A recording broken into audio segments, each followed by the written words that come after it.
इससे पहले कानपुर से विकास दुबे से जुड़ी बड़ी खबर आपको बता दें। कानपुर से इस वक्त की बड़ी खबर, 2 लाख रुपए का इनाम घोषित कर दिया गया है। इसकी तैयारी की जा रही है। 2 लाख रुपए के इनाम घोषित करने की आईजी मोहित अग्रवाल ने डीजीपी को भेजी रिपोर्ट। बड़ी खबर आपको बता रहे हैं, आरोपी विकास दुबे से जुड़ी यह खबर है। 8 पुलिसकर्मियों का हत्यारा है विकास दुबे। अभी 1 लाख का इनामी है कुख्यात विकास दुबे, लेकिन अब इसे इनाम की रकम 2 लाख बढ़ाने की चर्चा चल रही है। कानपुर से खबर आपको बता रहे हैं, हत्यारे विकास दुबे पर बढ़ेगा इनाम। 2 लाख रुपए इनाम घोषित करने की तैयारी। तो लगातार जिस तरह से इस आरोपी ने इस वारदात को अंजाम दिया है, पूरे देश के साथ साथ हर जगह रोष है, सभी की आंखें नम है और सभी को सिर्फ इस वक्त का इंतजार है कि आखिर कब इस आरोपी को दबोचा जाएगा और कब इसे इसके कर्मों की सजा दी जाएगी। पहले दिन की बात की जाए तो आरोपी पर 25,000 का इनाम था और उसके अगले दिन की बात की जाए फिर 50,000 हुआ और कल की बात की जाए तो इस इनाम की रकम 1 लाख थी, लेकिन अब इसे 2 लाख करने की तैयारी की जा रही है। अभी तक का 1 लाख का इनाम था इस कुख्यात के ऊपर, लेकिन अब इसे रकम को बढ़ाकर 2 लाख रुपए करने की तैयारी की जा रही है।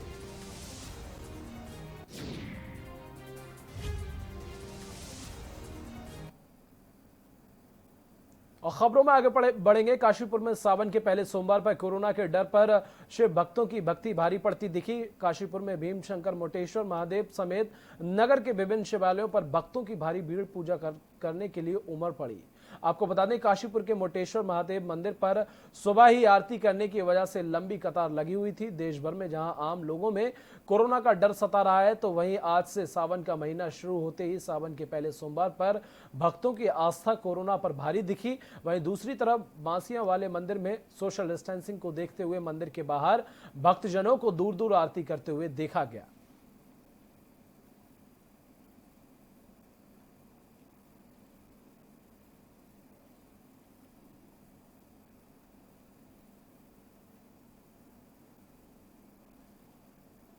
सावन का ये पहला सोमवार है। 350 साल पुराना मंदिर आदिवासी है। आस्था से आदमी आते हैं, सभी भक्त लोग, उनकी मनोकामनाएं पूरी होती है और दूर दूर से आते हैं। जो भी भक्त आ रहे हैं, आजकल लॉकडाउन चल रहा है, कुछ डिस्ट्रिक्ट का जो भी फैसला रखा है, सभी भक्तों से मेरी निवेदन है। जैसे कि आप जानते हैं, सबसे 300 साल पुराना मंदिर है ये और बहुत बड़ा आस्था का प्रतीक है। जो भी अब सच्चे मन से यहाँ लोग श्रद्धा से मनोकामना मांगते हैं, पूर्ण होती है। और आज इस सावन का पहला दिन और पहला सोमवार बहुत अच्छा दिन है, सोमवार का दिन है। आ रहे हैं और जल चढ़ा रहे हैं।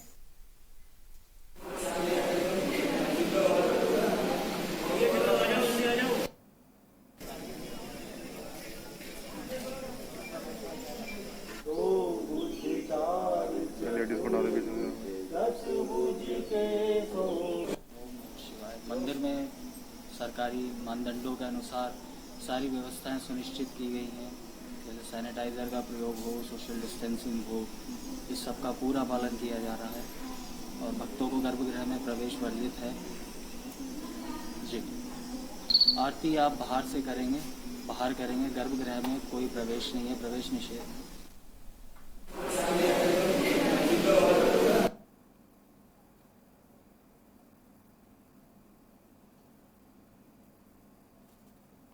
तो शिव भक्तों का भीड़ उमड़ी हुई है मंदिरों में। साफ तौर पर ये कहा जा सकता है कि कोरोना काल में कोरोना पर शिव भक्तों की ये भीड़ भारी पड़ रही है और कोरोना संक्रमण के डर का असर सितारगंज के मंदिरों में भी दिखाई दे रहा है। सावन का पहला सोमवार होने के बावजूद सितारगंज के मंदिरों में पहले की भांति भीड़ नजर नहीं आ रही है। काफी कम संख्या में शिवलिंग में जल चढ़ाने आ रहे लोग। सितारगंज के प्रसिद्ध सनातन धर्म मंदिर में भी कोरोना का असर देखा जा रहा है। सरकार ने जारी निर्देशों का पालन करते हुए कोरोना के संक्रमण के बचाव के लिए पूरे इंतजाम किए। वहीं भक्तों को हाथों में सैनिटाइज करने के बाद ही मंदिर में प्रवेश करने दिया जा रहा है। मंदिर के मुख्य पुजारी पंडित मेवाराम ने बताया कि कोरोना के चलते भक्त की संख्या में कमी की बात मानते हैं। उनका कहना है कि मंदिर प्रबंधन द्वारा कोरोना से बचने के लिए सुरक्षा के सारे इंतजाम किए गए हैं। उसके बावजूद मंदिरों में भक्त आने से बच रहे हैं।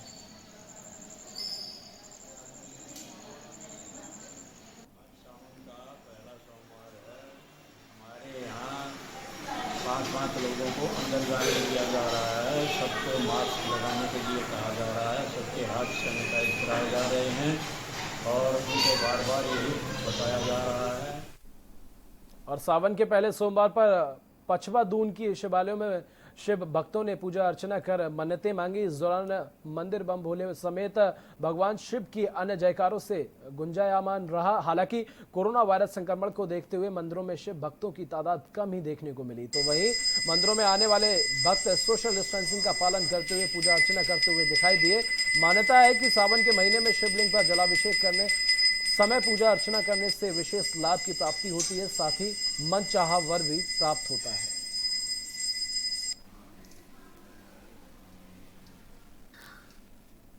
सावन का महीना बड़ा ही पवित्र महीना होता है।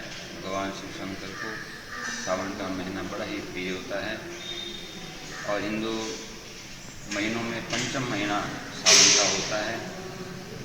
पुराणों में आख्यान है, जब माँ सती ने अपने प्राणों की आहुति दी थी, उसके बाद माता ने जो है पार्वती रूप में हिमालय राज के यहाँ जन्म लिया और भगवान शिव शंकर को पति रूप में प्राप्त करने के लिए उन्होंने जो है सावन के महीने में विशेष रूप से सोमवार भगवान शिव शंकर की विशेष पूजा की और भगवान शिव शंकर जो उन्हें पति रूप में प्राप्त हुए। तो वहीं दिनेशपुर नगर पंचायत वार्ड नंबर 4 में मां बेटी की कोरोना रिपोर्ट पॉजिटिव आने के बाद हड़कंप मच गया। बता दें कि मुंबई से प्लेन के जरिए मां और बेटा देहरादून पहुंचे निजी वाहन से दिनेशपुर वार्ड नंबर 4 में 1 जुलाई को पहुंचे थे। प्रशासन ने पूरे गली को सैनिटाइज किया है। तो वहीं इस दौरान सामुदायिक स्वास्थ्य केंद्र गदरपुर के वरिष्ठ फार्मासिस्ट अतीश कुमार ने बताया कि इस गली के आसपास के लोगों की सैंपलिंग भी की जाएगी।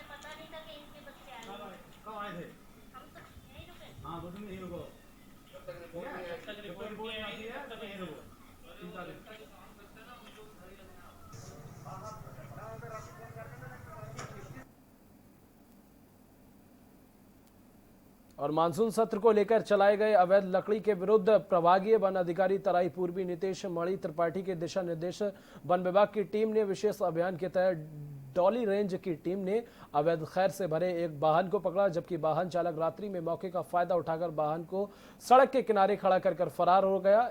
इधर प्रभागीय वन अधिकारी नीतीश मणि त्रिपाठी ने बताया कि वन कर्मियों ने वाहन की तलाशी लेने पर वाहन में खैर के 106 गिल्टे बरामद हुए हैं, जिसकी वर्तमान में अनुमति बाजार कीमत लगभग 5 लाख रुपए बताई जा रही है।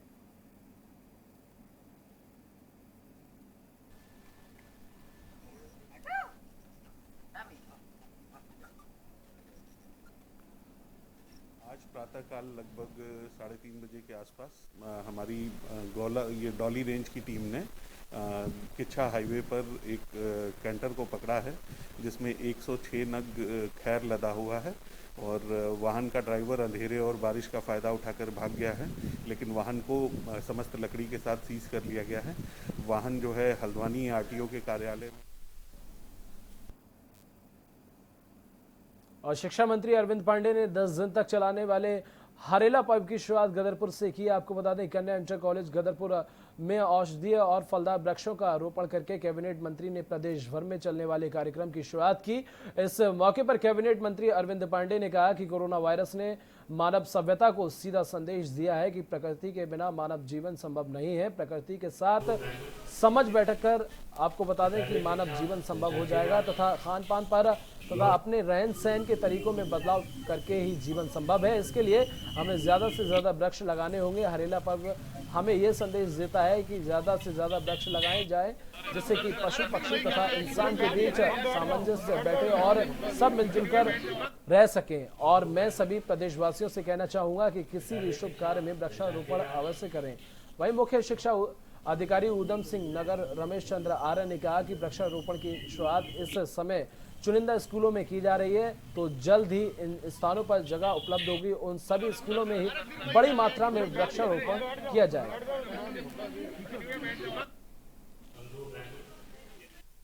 चुनौती बन के आई, इसने हमको एहसास कर दिया, इसने हमको सिखा दिया कि अगर जो प्रकृति नहीं होगी, वृक्ष नहीं होंगे, पौधे नहीं होंगे, एक अच्छा ऑक्सीजन का वातावरण नहीं होगा, तो व्यक्ति का जीना बहुत मुश्किल है। और प्रकृति की वजह से हम लोग का जीवन बचा है। तो मैं आने वाली पीढ़ी के लिए मैं उनको एक संदेश देने के निमित्त एक प्रयास कर रहा हूँ कि आने वाले टाइम में जो हमारे बच्चे हैं, जो आगे चल के देश का भविष्य, सभी स्कूलों के लिए है। अभी तो केवल ये हमारे कुछ चुनिंदा स्कूल हैं जहाँ पर ये इस प्रकार से कार्यक्रम किया जा रहा है। पूरे प्रदेश में हर जनपद में प्राइमरी से लेकर हाई स्कूल इंटर तक हर जगह हरेला पर्व 6 तारीख से 31 जुलाई तक पूरा रहेगा।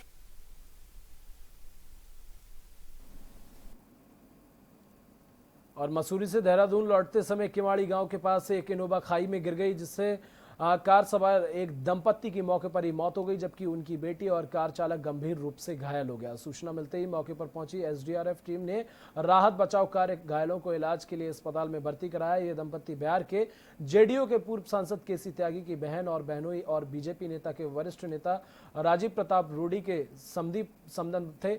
आपको बता दें, सीओ मसूरी नरेंद्र पंत ने बताया कि सड़क संकरी होने की वजह से यह हादसा हुआ, जिसमें सरकार और प्रशासन को किमाड़ी मार्ग पर संयुक्त रूप से कार्य करने की जरूरत है, जिससे हर दिन होने वाले इन हादसों से मुक्ति मिल सके।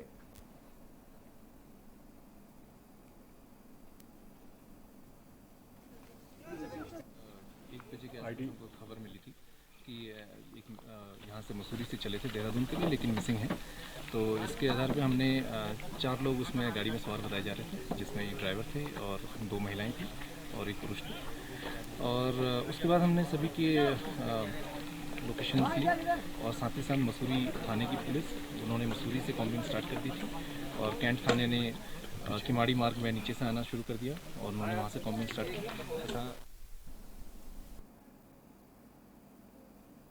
और मानसून की बारिश के साथ ही राजधानी देहरादून के अलग अलग हिस्सों में जलभराव की स्थिति पैदा हो जाती है। हालांकि निगम का दावा है कि नगर निगम द्वारा जलभराव वाले स्थानों को चिन्हित करने का काम किया गया है। किसी भी प्रकार की समस्या से निगम निपटने के लिए पूरी तरह से तैयार है। नगर आयुक्त विनय शंकर पांडे ने बताया कि मानसून को ध्यान में रखते हुए, जिससे कि जलभराव न हो और उसके लिए कंट्रोल रूम बनाया गया है। जहाँ कहीं भी जलभराव की शिकायत आती है, तत्काल नगर निगम से टीम वहाँ के लिए रवाना हो जाएगी। जेसीबी वाटर लिफ्टिंग पंप के साथ ही 25 कर्मचारियों की तैनाती की गई है।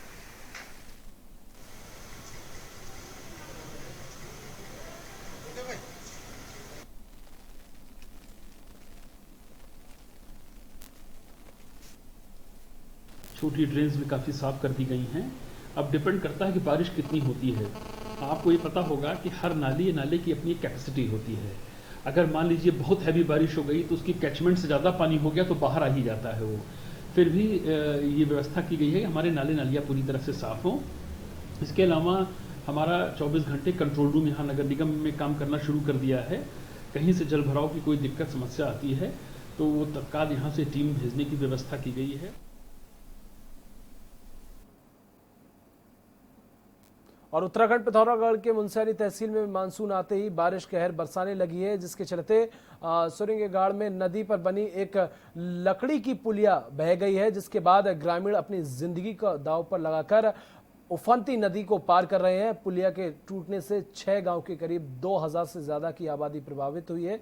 स्थानीय लोगों का आरोप है कि पुलिया टूटने के बाद प्रशासनिक स्तर पर कोई भी पहल नहीं की जा रही है।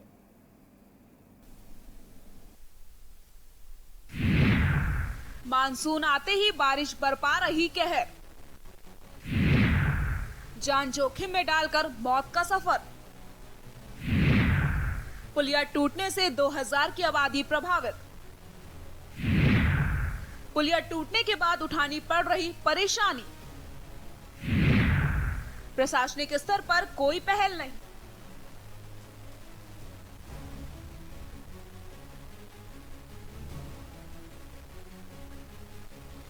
पिथौरागढ़ के मुनस्यारी तहसील में भारी बारिश के चलते नदी नाले उफान पर है।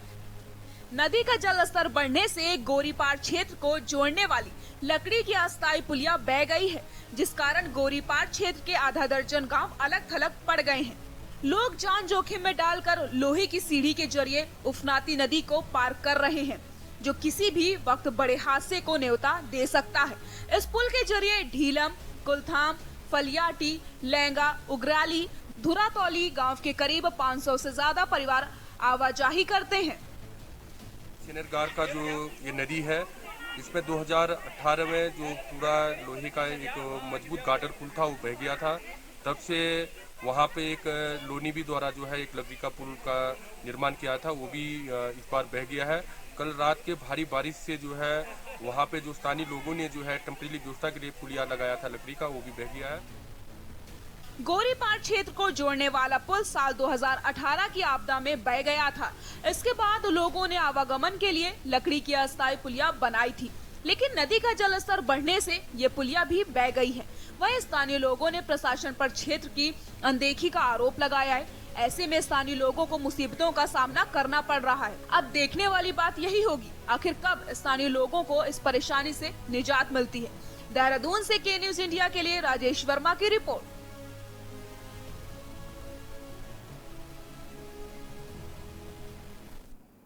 और शनिवार रात हुई भारी बारिश से जिले में भारी नुकसान क्यों हुआ आपको बता दें। नंदप्रयाग और तेफना और लगासू, कालेश्वर, सोनला में लोगों के घरों में मलबा सहित पानी घुस गया। वहीं दूसरी तरफ लगासू में पहाड़ी से मलबे की चपेट में आने से NHDCL की एक JCB मशीन व स्थानीय व्यक्ति की गौशाला क्षतिग्रस्त हो गई। स्थानीय लोगों का कहना है कि NHDCL ने जगह जगह सड़क काटी और गांव के बाद मलबा नहीं हटाया गया। उसके बाद आपको बता दें, उनको बार बार कहने के बावजूद उन्हें समझाया नहीं गया और कर्णप्रयाग तहसील के जेटी सोनाली गांव के काश्तकारों को खेत खलियान बह गए। जो खेत बचे हुए भी थे वो भी मलबा में दब गए। भारी बारिश से जिले के अंतर्गत लिंक व संपर्क मार्ग भी बाधित हुए हैं। कर्णप्रयाग नैनीसैण मार्ग कनखुल के समीप मलबा आने से बंद है, जिसको खोल दिया गया है और सिमली के टटासू व धार डूंगरी गांव में लोगों के घरों में मलबा घुसने से ग्रामीणों को काफी परेशानियों का सामना हुआ है। कल रात चमोली जिले के कर्णप्रयाग, लंगासू, कालेश्वर, सोनला में कुछ घरों में यहाँ पे पानी घुसा है। लोगों का कहना है कि NS ने समय रहते हुए ट्रीटमेंट नहीं किया, इसके चलते यहाँ पे उनके घरों में पानी घुसा है। कुछ लोगों को यहाँ पे गौशाला भी क्षतिग्रस्त हुई है। इसको लेकर के स्थानीय लोगों के साथ में नंदप्रयाग की चेयरमैन, उप जिलाधिकारी कर्णप्रयाग वैभव गुप्ता और राजस्व विभाग की टीम ने दौरा किया है। चमोली से के न्यूज के लिए अनिल राणा। और जहां उत्तराखंड और केंद्र सरकार रुड़की को गांव से शहर तक संपर्क मार्गों को जोड़ने की कवायद में जुटी हुई है, वहीं रुड़की का टोड़ा कल्याणपुर गांव के लोग सेना द्वारा गेट बंद किए जाने से कच्चे रास्ते और कीचड़ में चलने को मजबूर हैं। आलम यह है कि गांव में बड़े वाहन से लेकर ई-रिक्शा तक नहीं पहुंच पा रहे हैं। खास तौर से शहर में जाने के लिए किसी तरह की कोई भी सुविधा नहीं है। देर शाम आर्मी गेट के सामने सैकड़ों ग्रामीणों ने उत्तराखंड सरकार और प्रशासन के खिलाफ मोर्चा खोलते हुए जमकर नारेबाजी की। ग्रामीणों का आरोप है कि कई बार जनप्रतिनिधियों से लेकर सरकार के नुमाइंदों तक वो रास्ते को लेकर गुहार लगा चुके हैं, लेकिन सिवाय कोरे आश्वासनों के उन्हें कुछ हासिल नहीं हुआ।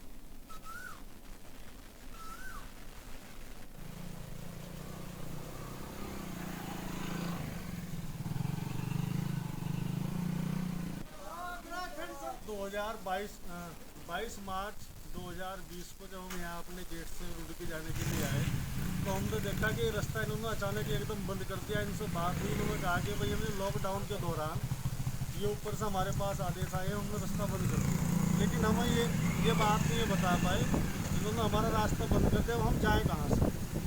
रेलवे लाइन के बराबर में वो रेलवे की ज़मीन पड़ी हुई है।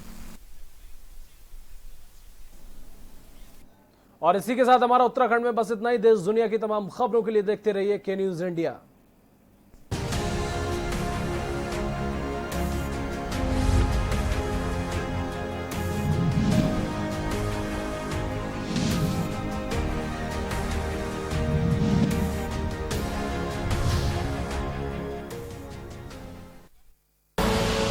आप देख रहे हैं के न्यूज, खबरों का सारथी। देश के खिलाफ कोई भी आवाज अब नहीं है बर्दाश्त। राष्ट्र से बड़ा कौन अब